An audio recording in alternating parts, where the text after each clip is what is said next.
जय श्री कृष्णा। प्रिय दर्शकों, आप सभी का स्वागत है हमारे इस YouTube चैनल पर। दर्शकों, 2023 अब आने वाला है। क्या होगा, कैसा होगा 2023 का साल? क्या नया घटित होगा? क्या कुछ बड़ा होगा, कुछ अच्छा होगा, या 2020, 2021 और 2022 की तरह यह भी परेशान करेगा? ऐसे बहुत सारे प्रश्न होंगे जिनका उत्तर आप चाहते हैं, और इन सब प्रश्नों का उत्तर आपको इस वीडियो में मिलेगा। बने रहिए अंत तक इस वीडियो में। दर्शकों, 2023 का साल अपने आप में अलग होगा। क्यों होगा? क्योंकि 2020, 2021 और 2022 इन तीनों के संदर्भ में मैंने आप लोग को वीडियोस दिए थे और बताया था 2020 का साल, 2021 और 2022 का साल किसके लिए जाना जाएगा। और यदि आपको ध्यान हो तो 2022 के लिए मैंने कहा था कि बहुत बड़े राजनीतिक उथल पुथल के लिए जाना जाएगा। और अब 2022 के 11 माह बीत चुके हैं। आपको पता है कि 2022 का साल कितना महत्वपूर्ण रहा है राजनीतिक दृष्टिकोण से।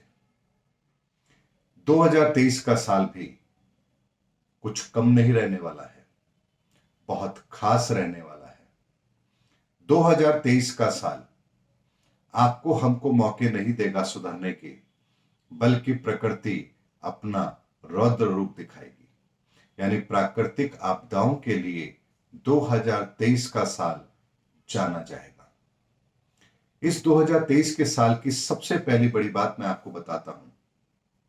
यदि आप कैलेंडर ईयर को देखेंगे, यानी जो हमारा कैलेंडर ईयर होता है 1 जनवरी से लेकर के 31 दिसंबर तक का, यदि उसको आप देखेंगे तो आपको यहां 4 ग्रहण नजर आएंगे। लेकिन विक्रम संवत जिसे हम फॉलो करते हैं एस्ट्रोलॉजी में, खासतौर पर उसे ही देखा जाता है। उस विक्रम संवत साल को जब हम देखेंगे 2080, उसमें 6 ग्रहण पड़ेंगे अप्रैल से अप्रैल के मध्य में। यानी अप्रैल 2023 से अप्रैल 2024 के मध्य में 6 ग्रहण होंगे, 3 सूर्य ग्रहण और 3 चंद्र ग्रहण। और यह कोई साधारण बात नहीं है। अप्रैल मई के माह के अंदर, यानी कि मिड अप्रैल से लेकर मिड मई के बीच में बड़ी प्राकृतिक आपदाओं को आप घटित होता हुआ देखेंगे। सितंबर अक्टूबर के मध्य में भी आप कुछ बड़ी आपदाएं देखेंगे।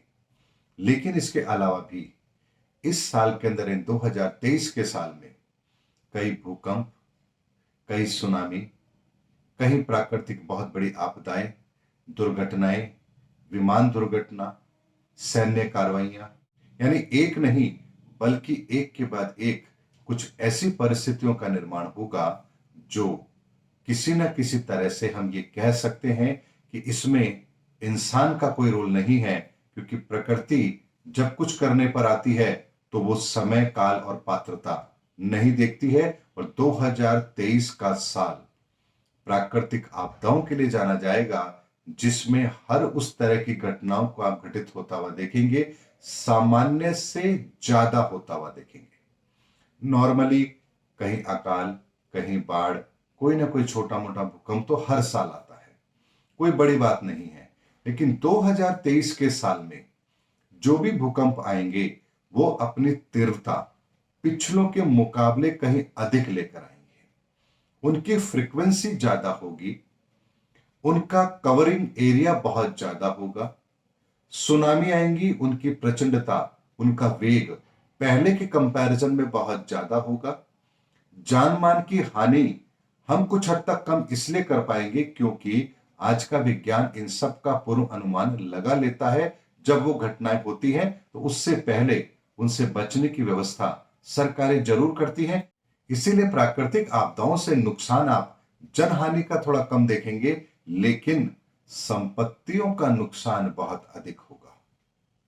और 2023 के साल में ही हमें आर्थिक तौर पर भी दुनिया के कुछ देशों के अंदर हालात बहुत ज्यादा खराब होते हुए नजर आएंगे। और 2023 के साल से ही प्रत्यक्ष तौर पर दुनिया ये स्वीकार करने लगेगी कि हां, दुनिया में एक मंदी का दौर आरंभ हो रहा है। मिड 24 तक ये दौर पूरे विश्व के अंदर फैल चुका होगा और मिड 24 से लेकर के और 25 के एंड तक इसका प्रकोप भारत में भी देखने को मिलेगा।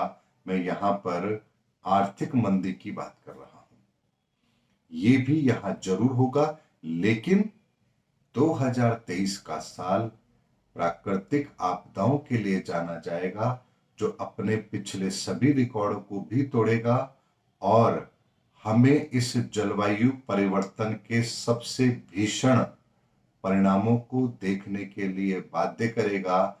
क्योंकि जो कुछ 2023 में होगा वो 2023 में इसलिए हो रहा है क्योंकि उसकी पटकथा प्रकृति ने 2018 में लिख दी थी। हमें तो केवल 2023 में उसका परिणाम देखना है।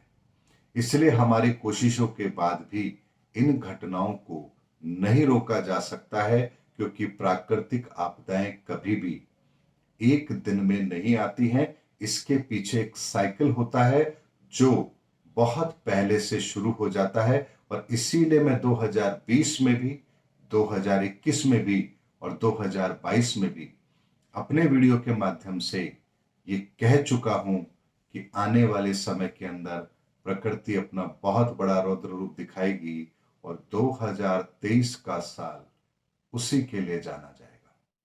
इसीलिए 2023 के साल को हमें प्राकृतिक तौर पर उससे सुरक्षा के तौर पर लेना चाहिए और प्राकृतिक आपदाओं को कम करने का, उसके खतरे से बचने का, उसका प्रभाव हम पर कम से कम पड़े, इसके लिए एक कार्य हमें जरूर करना चाहिए और वो है ईश्वरीय शक्ति का आवाहन।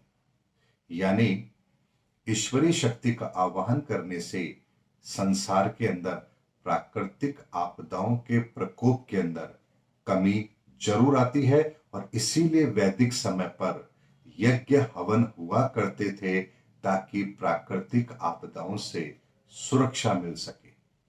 इसीलिए 2023 के साल में जितने भी आप छोटे मोटे यज्ञ अनुष्ठान कर सकते हैं, चाहे अपने घर के अंदर ही छोटे से यज्ञ का अनुष्ठान करें, मंदिरों में करें, सार्वजनिक स्थलों पर करें, लेकिन 2023 के अंदर हमें ईश्वरीय शक्ति का आवाहन जरूर करना चाहिए यदि हमें प्राकृतिक आपदाओं से बचना है।